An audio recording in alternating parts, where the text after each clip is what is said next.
kuliahnya A'udzubillahi minasyaitonirrajim. kuliahnya di tempat pengajar, tempat Jadi kerjanya ta'awuz bekerja. itu adalah sesuatu yang sangat penting buat kita semuanya. Orang yang tidak membaca ta'awuz, a'udzubillahi minasyaitonirrajim, sebelum membaca Quran dianggap tidak santun. Ya, maka itu sebaiknya kalau kita ingin membaca ayat, apakah itu panjang atau pendek, biasakanlah diri mengungkapkan ta'awuz. Lafaz ta'awuz ini, a'udzubillahi minasyaitonirrajim, itu di dalam perintah faida qara'tal Quran fasta'id billahi minasyaitonir rajim. Apabila kalian membaca Al-Quran, hendaklah kalian meminta perlindungan kepada Allah Subhanahu wa taala dari setan yang terkutuk, ya kan. Ya, maka itu As-Sayuti dalam kitab tafsirnya, tafsir As-Sayuti yang banyak kita baca di pondok pesantren, tafsir yang bermazhab Syafi'i yang terkenal dengan Ad-Durrul Mansur, mewajibkan orang membaca ta'awuz sebelum membaca ayat Al-Quran, terutama dalam sholat. Mungkin cara pembacaannya memang tidak kuat, tidak besar ya, di jahr. Auzubillahi minasyaitonir. Bismillahirrahmanirrahim itu. Dalam MTQ itu memang kalau orang nggak baca ta'awuz itu pasti nggak gugur, dianggap tidak beradab. Jadi berta'awuz dulu. Auzubillahi minasyaitonirrajim.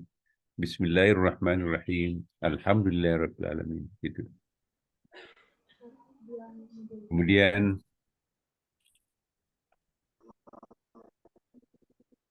minggu lalu juga kita sudah bahas tentang apa arti daripada ta'awuz itu.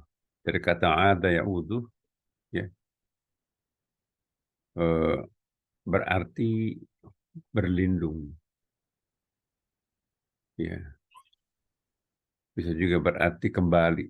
Al-iltija bisa berarti berlindung. Al-istijarah bisa jadi berarti juga melekat. Coba bayangkan, saudara-saudara sekalian, khususnya kepada anak-anakku, para santri. Kalau kita mengembalikan diri kita kepada Allah, masih ada ketakutan nggak? Dia yang maha kuasa, dia maha penyayang, maha pengasih. Nah, kalau kita serahkan diri kita kepadanya, masih takut nggak? Ya enggak. Nah, ta'awuz itu berarti mengembalikan diri kita kepada Allah. Yang kedua juga bisa berarti al-istijarah, berlindung kepada Allah. Ya Allah, aku mohon perlindungan kepadamu. Kira-kira kalau kita berlindung di bawah pohon besar, kita tidak kena sinar matahari yang menyengat. Kita di backup oleh Pak Kapolri misalnya, aman kita. Jadi mohon perlindungan kepada Yang Maha Kuasa. Nah, kalau kita berlindung kepada Allah, apa masih perlu khawatir? Enggak. Bisa juga yang berarti yang ketiga, aku meletakkan diriku dengan karunia dan rahmat Allah. Ya, itulah iltisak. Kita lengket dengan Allah, masih perlu nggak kita takut? Nggak perlu lagi. Nah, itulah materi kita minggu lalu, dan hari ini kita akan membahas em,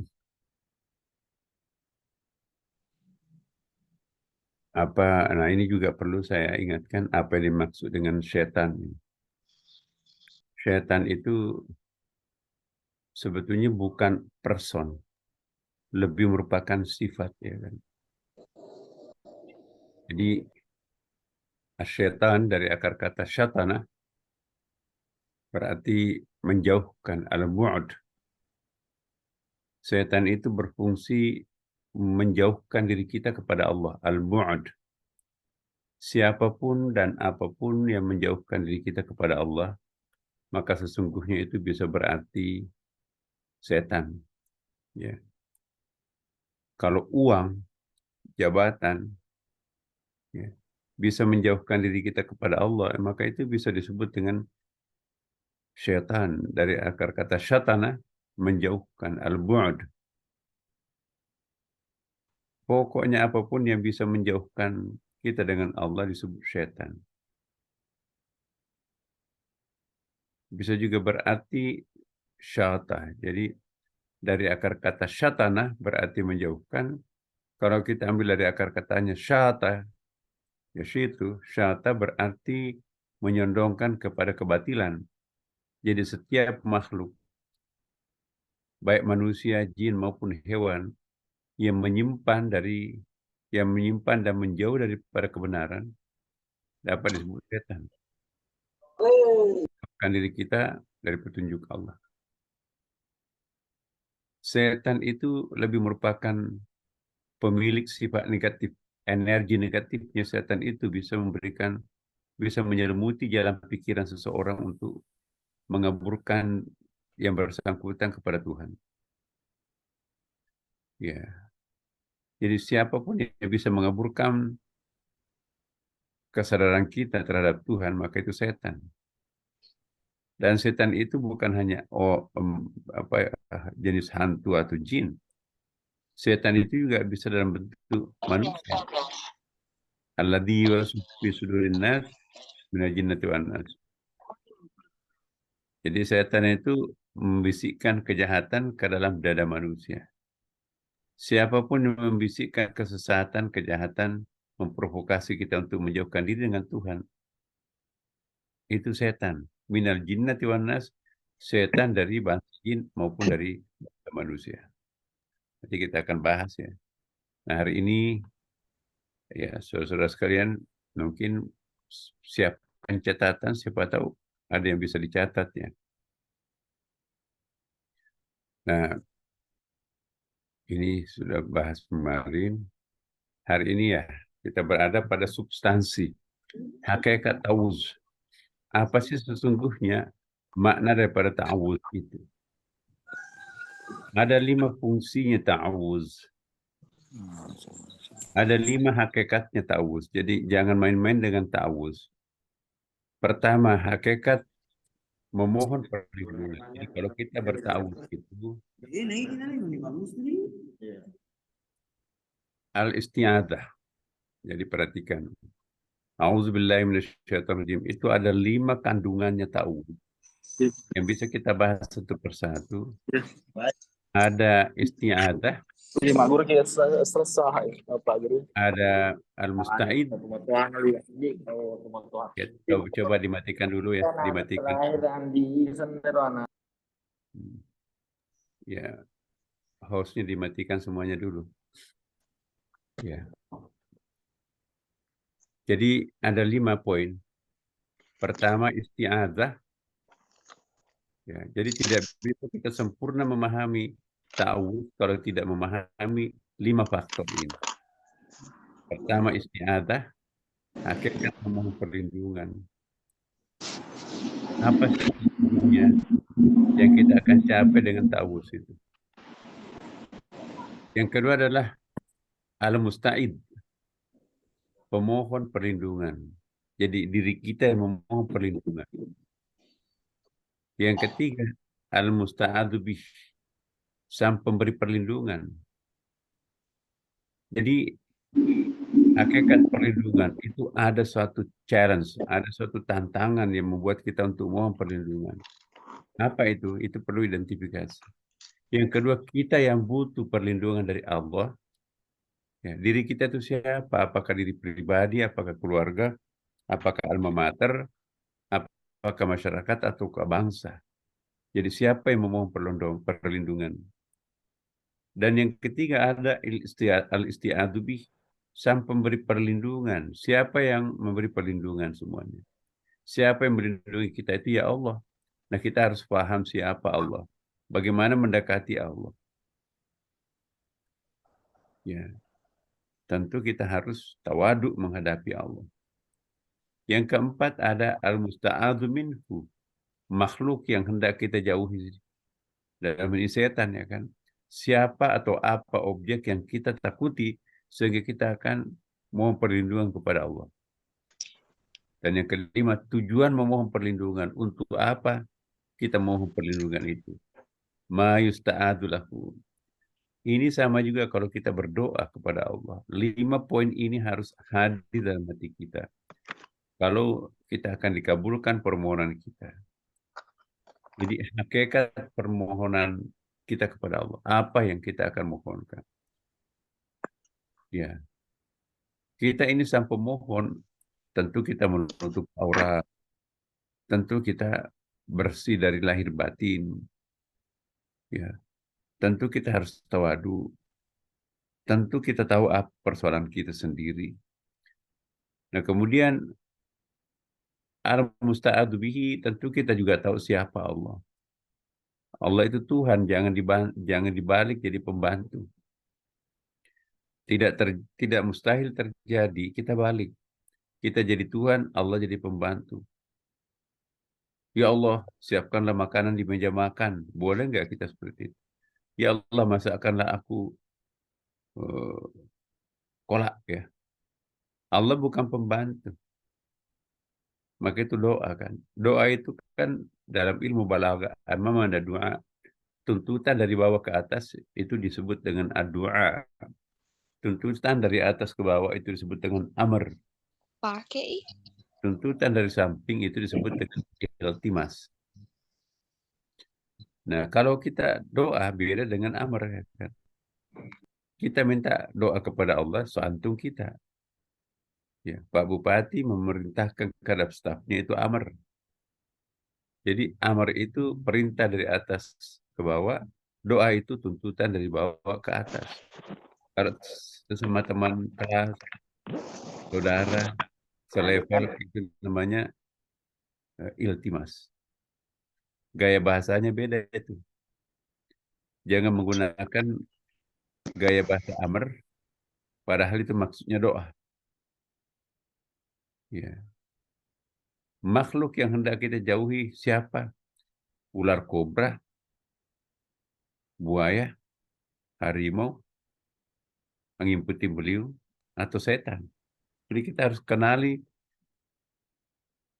makhluk yang kita takuti. Itu yang disebut dengan al-musta'adzu minhu. Lalu tujuan permohonan kita apa? Ya Allah, minggirkanlah angin putih beliung, jangan lewat perkampungan ini. Ya Allah, singkirkanlah ular-ular yang membahayakan diri kami. Ya Allah, usirlah setan-setan yang mengganggu kami. Itu makhluk yang kita hendak jauhi itu. Dan tujuannya untuk apa? Tujuan kita memohon perlindungan kepada Allah apa?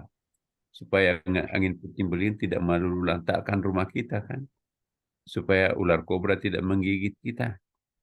5 menit digigit, racunnya menyebar ke tubuh. Mati kita dalam waktu dekat. Setan supaya tidak mengganggu kita. Nah, itu yang disebut dengan ma yusta'adzu lahu. Nah, ananda semua para santri, kalau kita membaca ta'awuz, hayati, isti'adah apa, musta'idnya apa, siapa, al-musta'adzu bihi siapa, al-ista'adzu minhu apa, dan ma yusta'adzu lahu. Coba kita lihat. Nah, ini hakikat memohon perlindungan. Al-ista'adzu. Ista'adah di sini perbuatan memohon perlindungan kepada Allah Subhanahu wa taala dapat terjadi dengan baik manakala terjadi pemahaman mendalam tentang ada 3 hal. Siapa diri kita sesungguhnya? Ya kan? Kita ini yang butuh kepada Allah. Kita ini hamba, nggak pantas memerintah Allah. Nah, kalau kita memang butuh kepada Allah, ungkapkanlah dalam bahasa doa. Allah memerintahkan kita berdoa, ud'uni astajib lakum. Berdoalah kalian, supaya kami akan kabulkan. Jadi yang berdoa siapa? Diri kita kan. Yang kedua kita perlu tahu siapa Allah. Siapa sesungguhnya Allah, tempat kita untuk berdoa. Ya. Dan yang ketiga, apa-apa yang harus diamalkan. Bagaimana cara berdoa?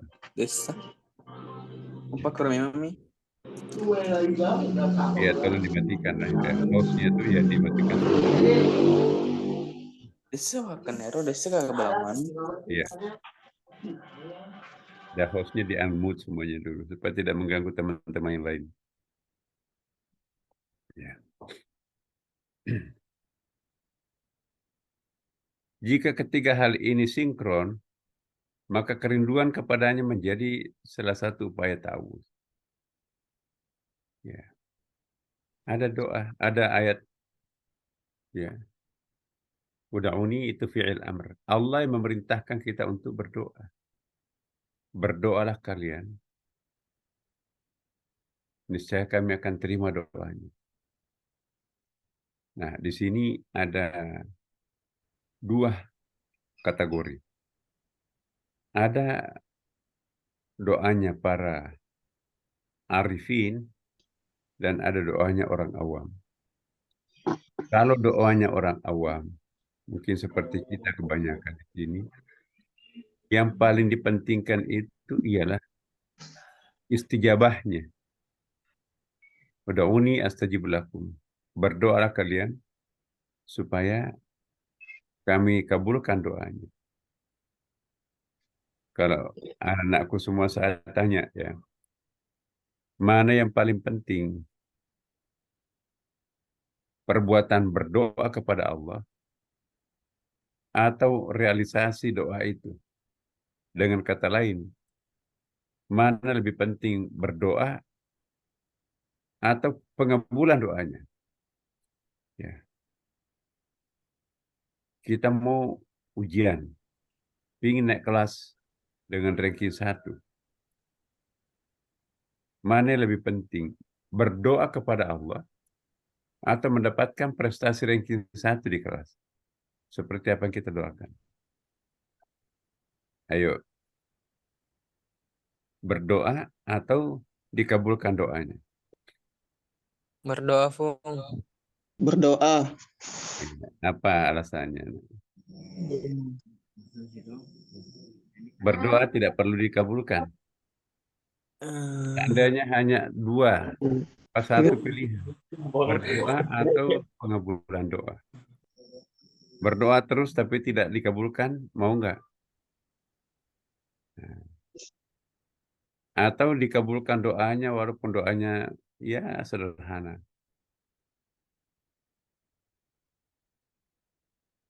Ada 2 poin di situ kan.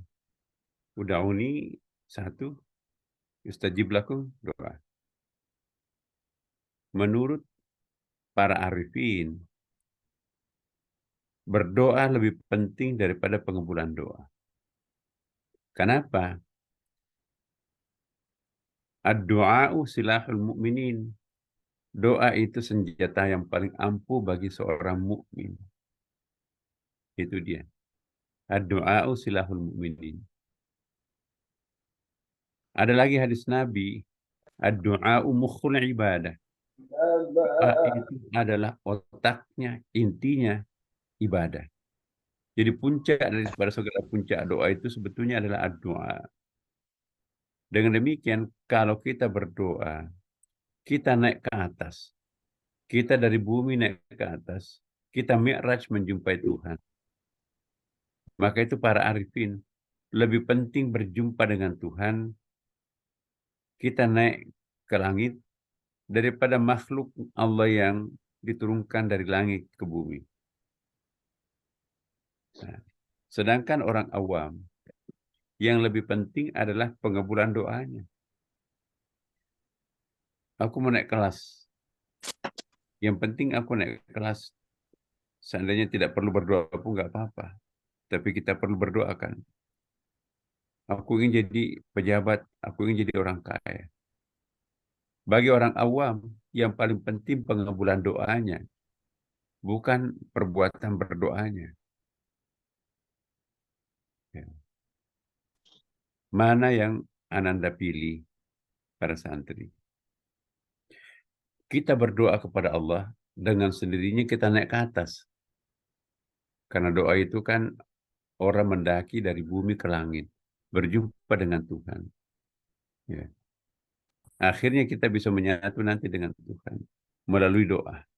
Karena doa itu mukhul ibadah, intinya ibadah.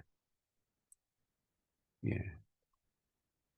Ternyata setelah kita naik di langit, Masya Allah, Subhanallah, etalase pemandangan yang dipamerkan Allah di langit itu jauh lebih indah, jauh lebih bagus, jauh lebih hebat daripada apa yang ada di bumi, termasuk apa yang kita minta.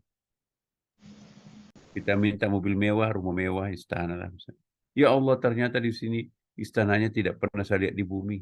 Dahsyat banget di sini itu. Ya.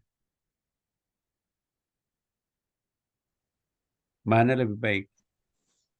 Ya Allah, aku ingin menjadi kepala sekolah. Aku ingin juga rumah, ya, tempat aku berteduh. Setiap malam itu doanya. Ya Allah, aku minta jodoh segera. Minta itu aja terus permintaannya. Lalu Tuhan, ini ambil nih. Jadi nikmat itu pemberian dari langit ke bumi. Begitu kita dapat nikmat itu di bumi, kita nggak naik ke langit. Akhirnya kita menikmati nikmat itu di bumi, tidak naik-naik ke langit. Orang yang tidak pernah naik ke langit, dia tidak akan mendapatkan hakikat pemandangan indah. Orang yang tidak pernah mendaki ke langit, pada umumnya doanya itu didikte oleh hawa nafsu. Kenapa? Yang terbaik adalah, wah, ini mobil mewah ini. Wah, ini rumah mewah ini. Wah, ini jabatan Pak Bupati ini. Penting ini. Wah, ini ranking ini. Hanya itu saja yang dia saksikan di depan matanya. Orang yang berdoa karena meminta apa yang dilihat oleh mata kepalanya, apa yang lewat di telinganya, dan apa yang dirasakan oleh perasaannya, maka doa-doa itu didikte oleh hawa nafsu. Minta jodoh, udah ini ambil jodoh itu. Akhirnya begitu kita dikasih, kita nggak naik ke langit. Kenapa? Kita terlalu didikte oleh emosi atau nafsu kesenangan duniawi. Maka itu hati-hati dalam berdoa. Jangan sampai nanti doa kita itu yang seharusnya menjadi mukhul ibadah, malah justru kita jatuh ke lembah. Jadi etika berdoa harus difahami di sini. Tujuan kita berdoa itu litaqarrub ilaihi, mendekatkan diri kita kepada Allah. Yang kedua, syukur-syukur kalau kita sudah dekat dengan Allah, dia berikan juga nikmatnya ke bumi. Dengan demikian, dua-duanya kita dapat. Kita mencapai puncak langit berjumpa dengan Tuhan, dan pada saat yang bersamaan, setelah kita turun ke bumi, bersama oleh-oleh yang hasil kita doa itu tadi. Karena itu hati-hati di sini, Ananda. Boleh jadi pengabulan doa itu berarti penolakan diri kita oleh Allah. Dan sebaliknya, boleh jadi pengabulan doa kita, tapi penolakan diri kita dari Allah. Contohnya begini. Oh, Anda berdoa. Udah, ini hambaku, Masya Allah. Khusyuk sekali berdoa. Ya. Kamu itu nggak perlu pengabulan doa itu. Ya. Yang kamu butuhkan adalah kedekatan dirimu denganku. Kamu kan lebih senang kalau aku dekat denganmu daripada dekat dengan materi, dengan uang, segala macam. tapi tidak berkah. Yang Anda butuhkan itu aku, bukan makhluk aku. Kalau saya tanya kepada anak-anakku sekalian, lebih penting mana kita mendapatkan makhluk atau sang Khalik? Halik tuh. Sang Khalik.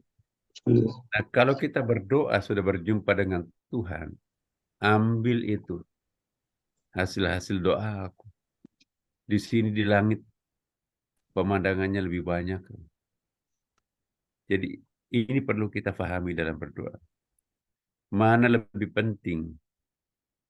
Mendapatkan surga atau mendapatkan sang pencipta surga? Mendapatkan Mendapat pencipta sang surga. Mana lebih penting? pencipta. Mana lebih penting mendapatkan Lailatul Qadar atau menemukan, menjumpai, mendapatkan yang menurunkan Lailatul Qadar? Yang menurunkan Lailatul Qadar. Siapa yang menurunkan Lailatul Qadar? Siapa yang menurunkan? Dari mana Lailatul Qadar itu? Allah Subhanahu wa Ta'ala. Ya, jadi itu. Saya ingin berikan satu ilustrasi. Ada seorang ibu rumah tangga muda ini. Anaknya masih merangkak-rangkak, maka lolok mupi anak-anak. Begitu melihat mamanya cuci piring, jadi tempat cuci piring itu, ibunya sedang mencuci pisau yang mengkilap. Anaknya tuh minta pisau itu untuk bermain dengan pisau yang mengkilap itu. Nangis sejadi-jadinya anak itu. Tapi ibunya nyanyi dangdut itu sambil cuci piring, anaknya nangis di bawah. Ibunya yakin anak saya ini sedang olahraga. Tangisan seorang anak itu bisa berfungsi sebagai olahraga. Otot-ototnya nanti kencang kalau nangis. Apakah sang ibu tidak menyayangi anaknya? Karena permintaan anaknya untuk mendapatkan pisau yang mengkilap itu? Atau karena sayangnya, maka pisau itu tidak dikasih kepada anaknya? Nah, saya ingin tanya, mana yang baik untuk anak itu? Sang ibu memberikan pisau tajam itu kepada anak kecil itu, bermain dengan pisau tajam. Atau udah, tidak perlu saya berikan. Karena kalau kamu saya berikan pisau ini, mulutmu akan robek, perutmu akan robek, tangannya pasti akan luka.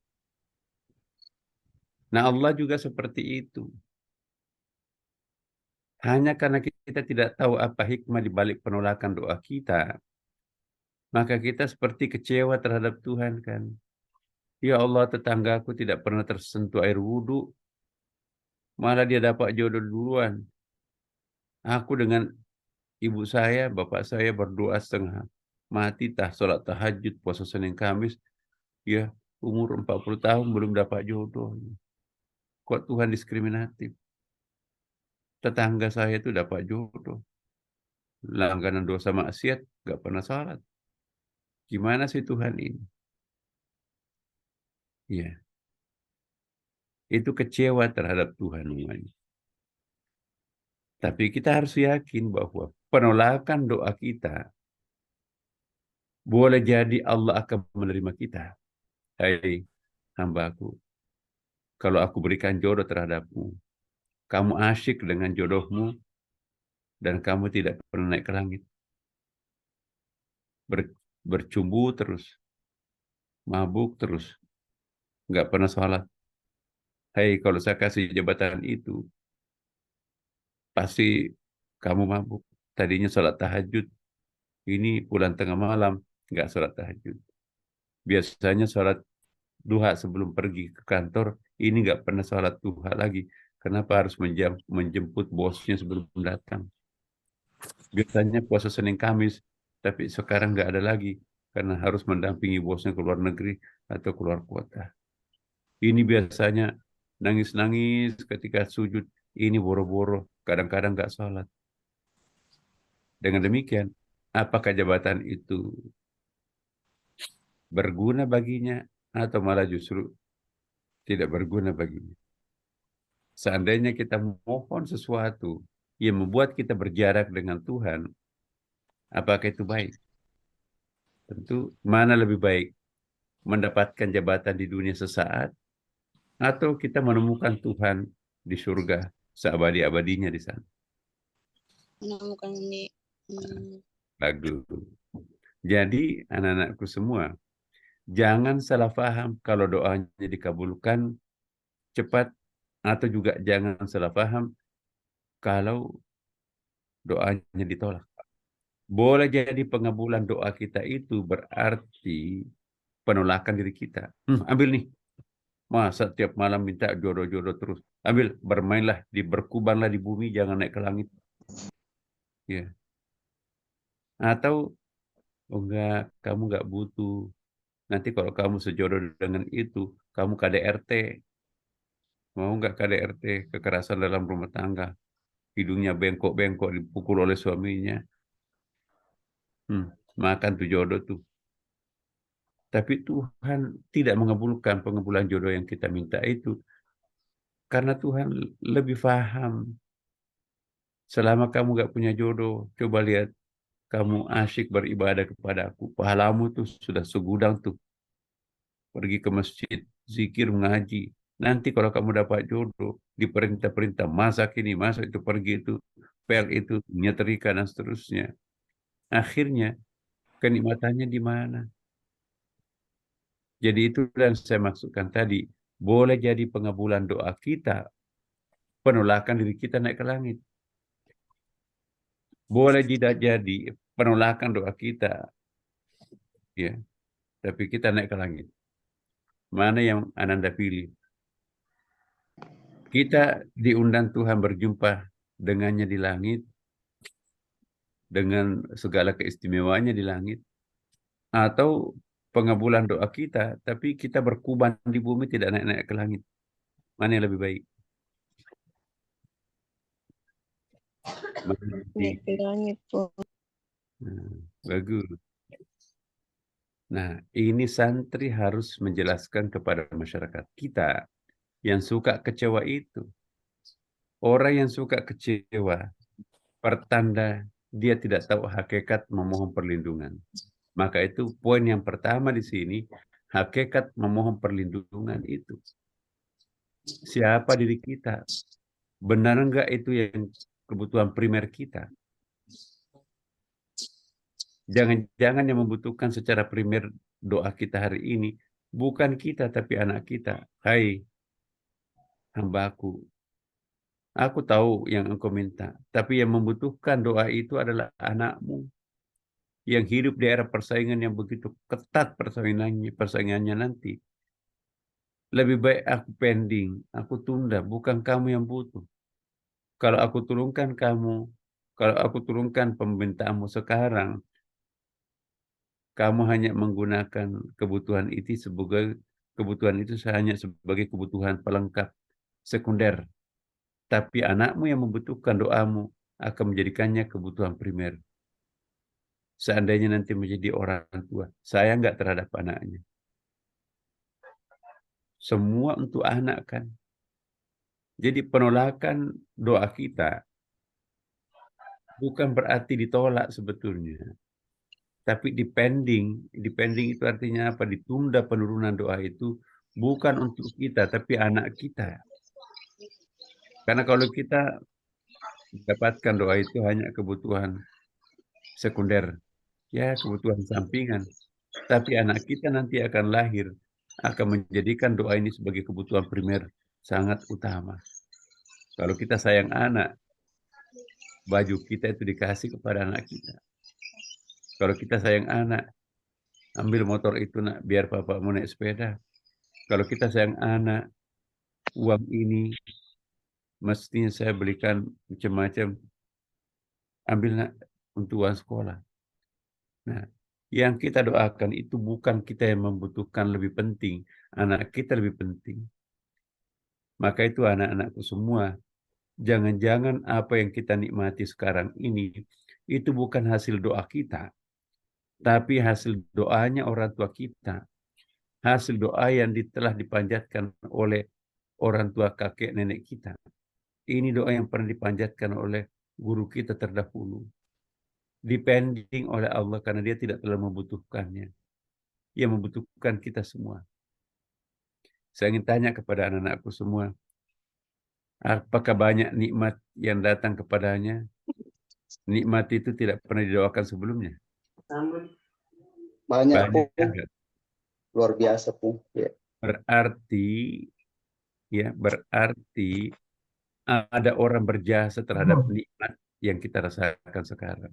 Itulah sebabnya wajib hukumnya untuk kita selalu mendoakan orang tua. Kenapa? Rela tidak mendapatkan hasil doanya sendiri demi untuk anaknya. Jadi jangan hanya menikmati kenikmatan yang Allah turunkan kepada kita. Itu ada yang berdoa seperti itu. Ya Allah, anugerahkanlah jabatan. Kamu kan sudah mau pensiun. Yang butuhkan nanti itu anakmu. Tidak ada tanda-tanda akan jadi bupati, tiba-tiba jadi bupati. Itu hasil doanya orang tua yang ditunda dan kita yang rasakan. Cara membalasnya, ziarahi makamnya. Doakan mereka.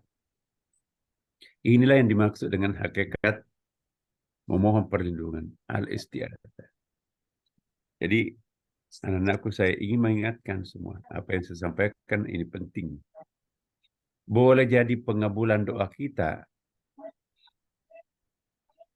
Ya. Doa kita diijabah oleh Allah.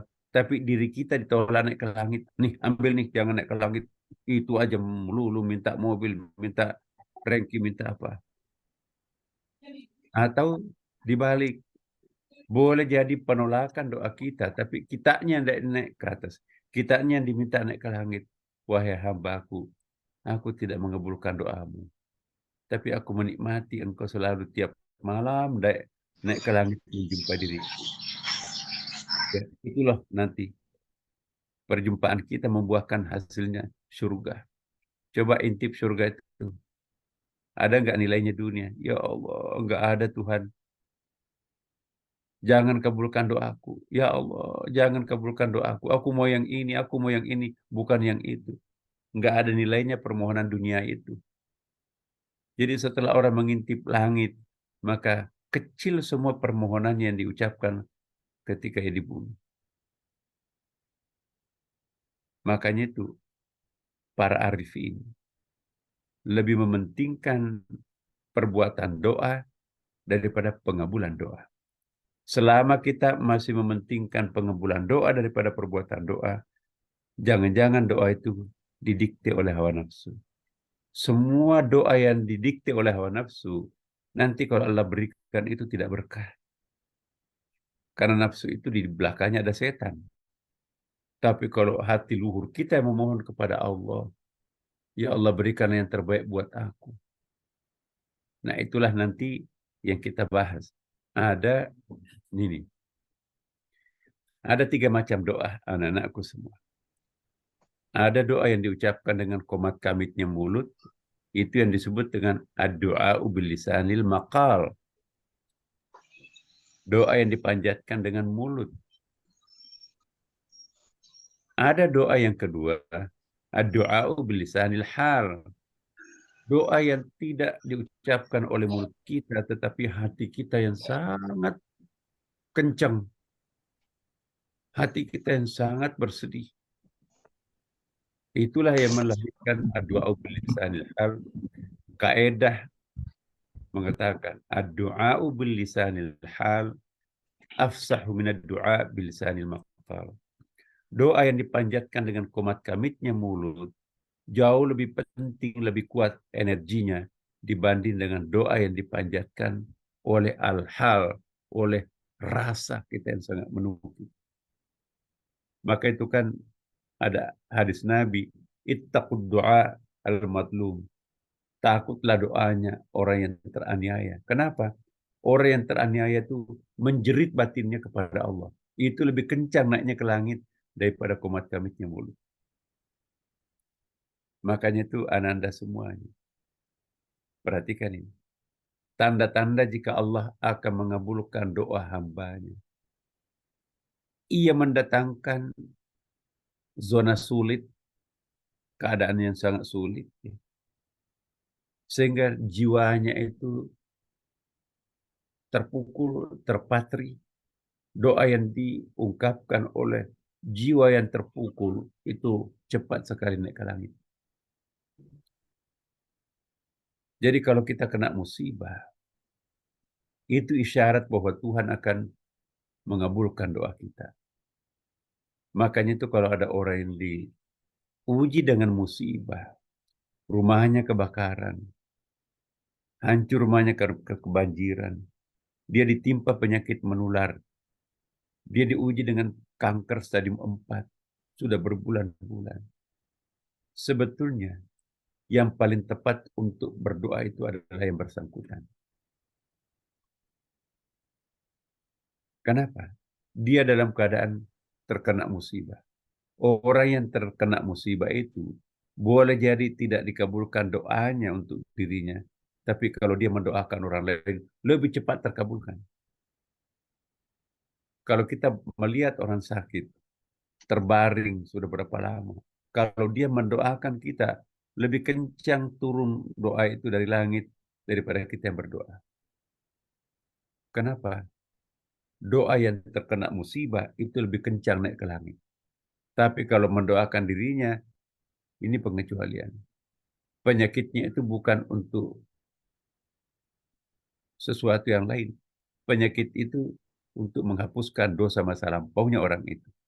Tanda-tanda jika Allah menyayangi hambanya, dia mendatangkan siksaan lebih awal di dunia, supaya nanti tidak perlu transit di neraka. Jadi biar berdoa seperti apapun untuk sembuh, Tuhan tidak akan mengabulkan. Kenapa? Ini penyakitmu bukan penyakit biasa. Ini penghancur dosa masa lampau. Kamu pernah zina, kamu pernah selingkuh, kamu pernah berbohong, kamu pernah memfitnah orang, kamu pernah nyolong. Ya. Kamu pernah makan uang haram. Kullu lahmin nabata min haramin fannaru aula bihi. Ya. Semua daging yang tumbuh dari barang yang haram itu hanya akan bisa dihapuskan oleh api neraka. Tapi satu hari dilanda penyakit demam, atau kama qala Nabi SAW yang dikutip di dalam Ihya Ulumuddin, satu hari orang dilanda penyakit demam, diampuni dosanya selama 1 tahun. Nanti kalau kena demam, ya Allah, perpanjanglah dosaku, perpanjanglah penyakitku sampai 10 hari. 10 tahun dosa tergulung kan. Jadi gitu. Hanya karena kita tidak tahu apa hikmah di balik musibah, maka kita menjerit. Seandainya kita dibukakan oleh Allah, apa hikmah di balik penderitaan yang ditimpakan pada diri kita, pasti kita akan mensyukuri musibah itu. Tapi ini ujian iblis juga. Membuat orang yang sakit itu menjerit, membuat orang yang mendapatkan nikmat itu mabuk. Ya, supaya dapat partner masuk neraka nanti kan. Dia nggak ingin kesepian sendirian di neraka. Cari manusia itu. Ujian yang paling berat bagi manusia itu ialah ujian kenikmatan. Lebih banyak orang jatuh karena kenikmatan daripada diuji dengan penderitaan. Biasanya kalau orang diuji penderitaan, saya ingin tanya kepada anak-anakku semua, kalau kalian seandainya ditimpa musibah, nama siapa yang paling pertama dipanggil? Ayo. Allah. Allahum. Allah. Nama Allah. Benar. Tapi kalau menang tender, kalau seorang pemborong, dipromosi jabatannya kalau seorang pejabat, ya. Kalau dia ranking 1 lulusnya, kalau seorang mahasiswa atau biasanya yang dipanggil, yang ditraktir makan itu siapa? Bukan istrinya, orang lain. Mabuk dia itu. Ya. Jadi hati-hati. Jangan sampai yang kita anggap baik, tapi di mata Tuhan itu buruk. Jangan sampai yang kita anggap buruk, tapi di mata Allah itu baik. Mana yang kita pilih? Pilihannya Allah atau pilihan kita? Pilihannya Allah pun. Allah. Ya Allah, bagus. Ada ayatnya kan apa? Asa an takrahu syai'an wa huwa khairul lakum. Wa asa an tuhibbu syai'an wa huwa syarrul lakum. Boleh jadi menurut engkau itu adalah buruk, tapi di mata Allah baik. Dan pada akhirnya engkau juga merasakan itu baik. Boleh jadi menurut engkau itu adalah baik, tapi di mata Allah itu buruk. Dan masa depan itu pun juga nanti akan merasakan kesengsaraan. Jadi, anak-anakku semuanya, faiza azamta fatawakkal 'ala Allah, innallaha yuhibbul mutawakkilin. Kalau kita sudah berikhtiar sedemikian rupa untuk memohon dan berusaha mendapatkan satu cita-cita besar, bersiap-siaplah menerima kenyataan apapun adanya. Menerima kenyataan apapun yang Allah berikan setelah kita berdoa, maka itulah yang disebut yang ketiga, ad-du'a'u bil-lisanil isti'adad. Ini yang ketiga, menurut menurut Ibnu Arabi. Doa yang dipanjatkan dengan kesediaan menerima apapun adanya dari Tuhan, itulah doa yang paling utama. Ya Allah, aku sudah berikhtiar sedemikian rupa, sudah berkeringat, sudah berkorban. Aku juga sudah berdoa, sudah beribadah semaksimal mungkin kepadamu. Terserah engkau ya Allah. Aku siap menerima kenyataan darimu apapun yang terjadi. Nikmat sekali. Aku minta jodoh, mendapatkan si A. Malah si C yang saya terima. Yang orang lain menolak. Enggak, ini pilihan Tuhan. Ternyata. Ya, apa yang terjadi? Si A itu anak Pak Dirjen. Anaknya Pak Sekjen, anak Pak Bupati. Mobil mewah tuh. Wow. Bajunya pun mahal. Jam tangannya pun mahal. Tapi calon orang miskin. Bapaknya sebentar lagi jadi bupati. Sebentar lagi turun. Itu mobil dinas. Dia nggak pernah sekolah kemana-mana, gagal terus. Karena kenikmatan dia. Sementara si C ini, santri, Asadiah. Pakai sandal jepit, pakai sarung. Anak orang miskin.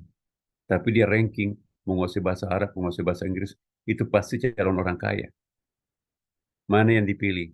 Calon orang miskin atau calon orang kaya? Calon orang kaya pun. Amin ya. Jadi itu cara kita melihat satu persoalan itu harus komprehensif. Jangan melihat dari satu sisi saja. Lihat dari sudut pandang selatan, timur, barat, dan utara, atas bawah. Kalau hanya satu sudut pandang yang kita lihat, itu biasanya berujung dengan penyesalan. Jangan mengambil keputusan pada saat sedang emosi. Biasanya keputusan yang diambil pada saat kita sedang emosi berakhir dengan penyesalan. Ketika dia berbunga-bunga hatinya, ya, tiba-tiba ada datang orang minta, dia ambil. Hatinya pun dikasih, besoknya nyesel. Waduh, kok habis ya? Bang. Atau Ya. sebaliknya, Ya. kita bersedih. Yan nila ini. Kita sedih banget, nggak ada. Udah nggak. Pokoknya semuanya kata tidak. Orang tuanya pun minta, enggak. Enak aja pada minta ke saya dalam berduka. Belakangan menyesal dia. Jadi, apakah emosi karena terlalu gembira atau emosi karena bersedih? Jangan mengambil keputusan. Sebab semua kesimpulan keputusan yang diambil pada saat kita sedang emosi biasanya berakhir dengan penyesalan. Endapkan dulu semalam. Jangan marah, aku ceraikan kamu. Udah, memang nggak pantas mendampingi aku. Besok ingat anaknya. Aduh, anak saya lucu-lucu ya. Aduh, apa kata orang kalau saya ceraikan? Ya Allah, aku menjadi seperti ini kan karena istri saya mendampingi aku. Masa kesalahan satu biji aku tiba-tiba menceraikan, menyesal. Nasi sudah jadi bubur. Lafaz talak tidak bisa dipermainkan. Apa boleh buat? Terpaksa harus berpisah. Makanya jangan mengambil keputusan saat sedang emosi. Ya, itu biasanya berakhir dengan penyesalan. Anak-anakku semua. Jadi jangan takut. Berta'awuz ini. Wa idza salaka ibadi anni fa inni qaribun ujibu da'watad da'i idza da'an.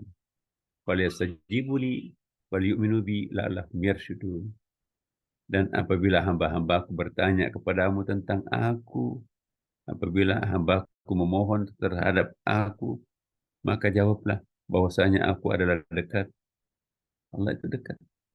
Aku mengabulkan permohonan orang-orang yang berdoa apabila ia memohon kepada aku. Ya. Ujibu da'watad da'i dadaan. Jadi perhatikan idza di situ kan. Idza dalam ilmu balaghah beda dengan lau, beda dengan in. Ada 3 kan? Idza, in, dan lau. Kalau Allah menggunakan lau, itu pemustahilan. Walau sya'a rabbuka laja'alnakum ummatan wahidah. Jika Allah menghendaki, maka kalian akan dijadikan satu umat. Enggak ada partai lain, enggak ada mazhab lain, enggak ada aliran lain. The only one groups. Tapi tidak. Itu hukum alam, pluralitas itu. Maka itu Allah menggunakan lau. Enggak mungkin ada orang dari ujung ke ujung dunia itu hanya satu mazhab.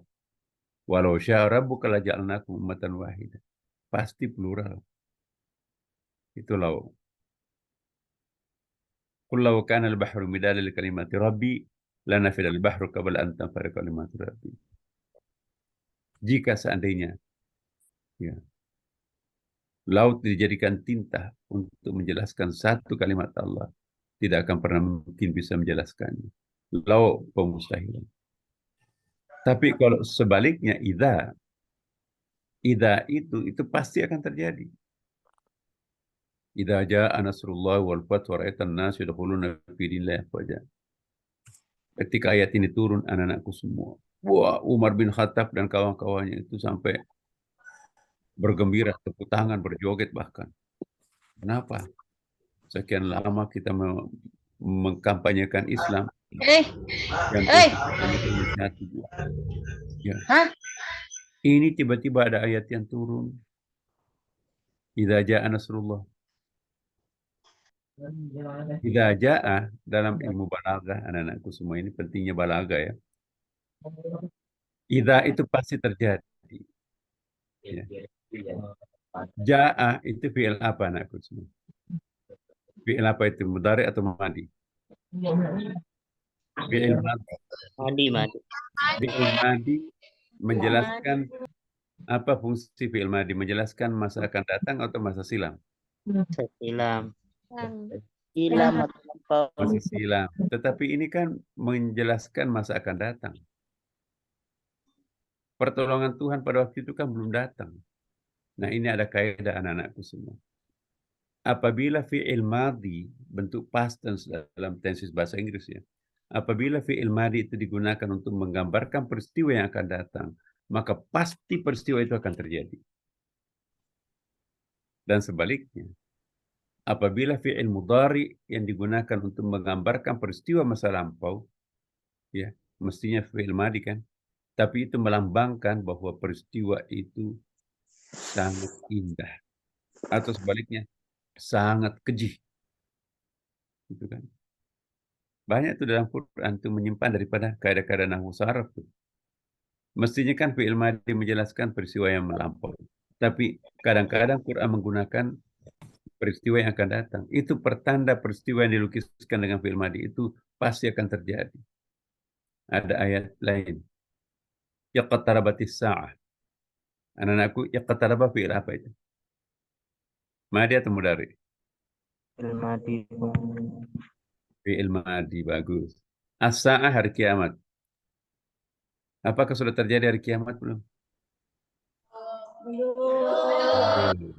Nah, Belum. kenapa digambarkan fi'il madi? Padahal kan ini belum jadi. Fi'il madi kan itu menurut kaidah bahasa Arab menggambarkan peristiwa yang sudah terjadi. Ini menggambarkan peristiwa yang belum terjadi. Kaidah balaga mengatakan apabila fi'il madi menggambarkan peristiwa yang akan datang, pasti peristiwa itu akan terjadi. Ya qatarabati sa'a belum terjadi kan? Menggunakan fi'il madi, pasti akan terjadi.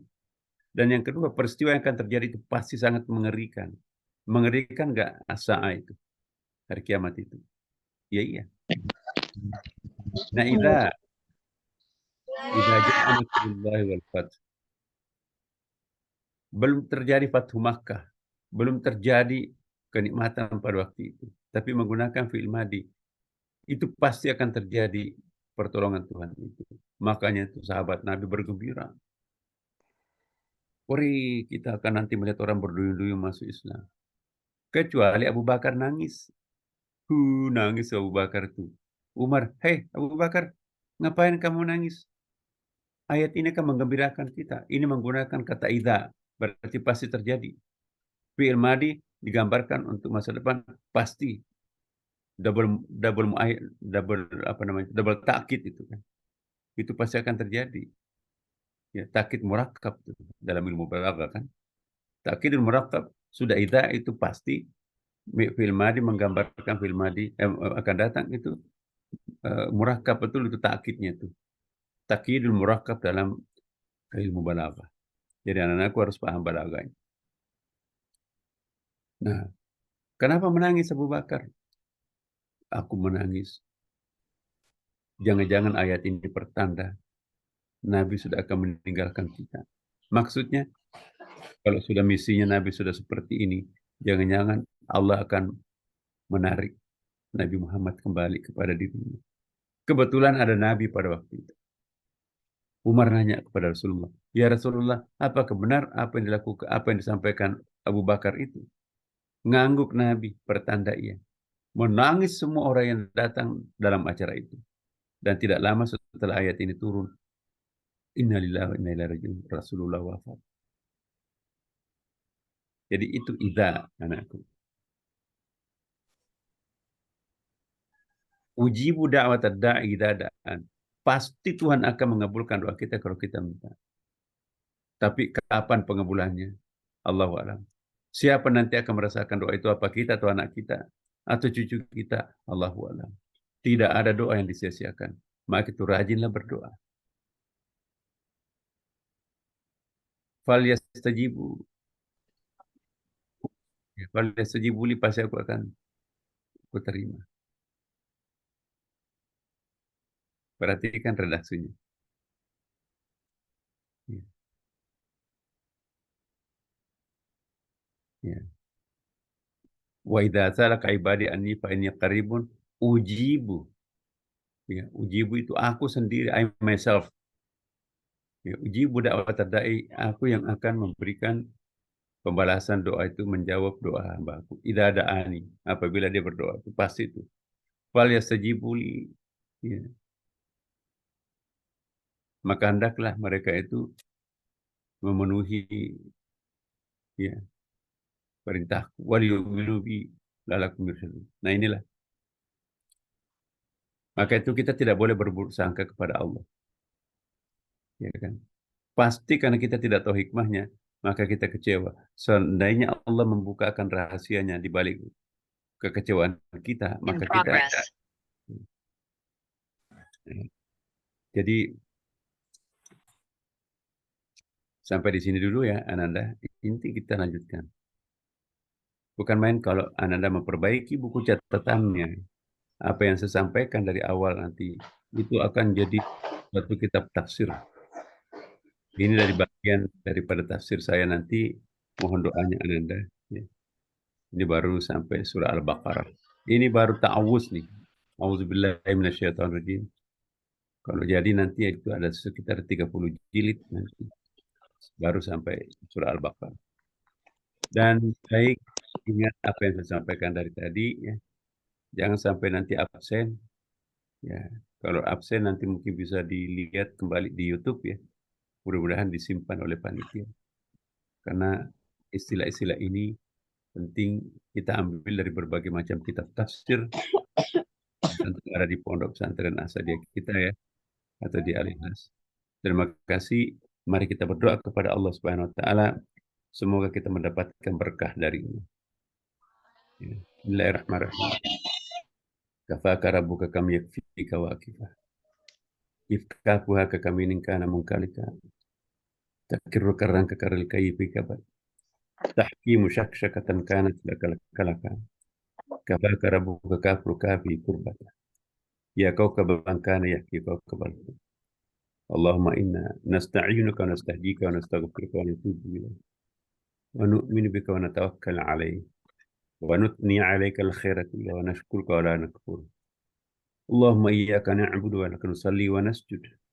Wa ilayka nas'a wa nafaq. Narju rahmataka wa nakhsha 'adzabak. Inna 'adzabaka jidda bil kufari mulhaq.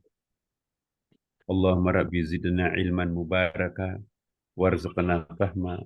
Radina billahi rabba bil islami dina. Wa bi Muhammadin nabiyya wa ittiba'u wa rasulah. Rabbil hamdulillah kama rabbana sighara. Rabbana atina fid dunya hasanah wa fil akhirati hasanah wa qina adzaban nar wa adkhilnal jannata ma'al abrar ya aziz ya ghafar ya rabbal alamin. Wa sallallahu ala sayyidina wa habibina wa syafi'ina wa maulana wa atba'ina wa qurrata a'yunina wa imamina Muhammadin sallallahu alaihi wasallam. Subhana rabbika rabbil izzati amma yasifun wa salamun alal mursalin walhamdulillahi rabbil alamin. Allahumma stajib du'ana bisirril Fatihah. A'udzu billahi minasyaitonir rajim. Bismillahirrahmanirrahim. Alhamdulillahi rabbil alamin arrahmanir rahim maliki yaumiddin. Iyyaka na'budu wa iyyaka nasta'in ihdinas siratal mustaqim. Siratal ladzina an'amta 'alaihim ghairil maghdubi 'alaihim waladdallin. Amin amin ya rabbal alamin. Wassalamualaikum warahmatullahi wabarakatuh. Waalaikumsalam warahmatullahi wabarakatuh. Waalaikumsalam warahmatullahi Warahmatullahi wabarakatuh. wabarakatuh. Wabarakatuh. Waalaikumsalam warahmatullahi wabarakatuh.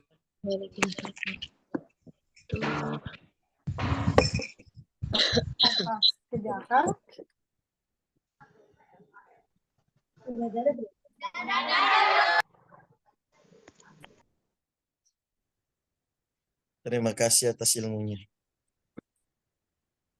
Ya, 6:30 di sana ya. Ya, Pung. Terima kasih. Assalamualaikum.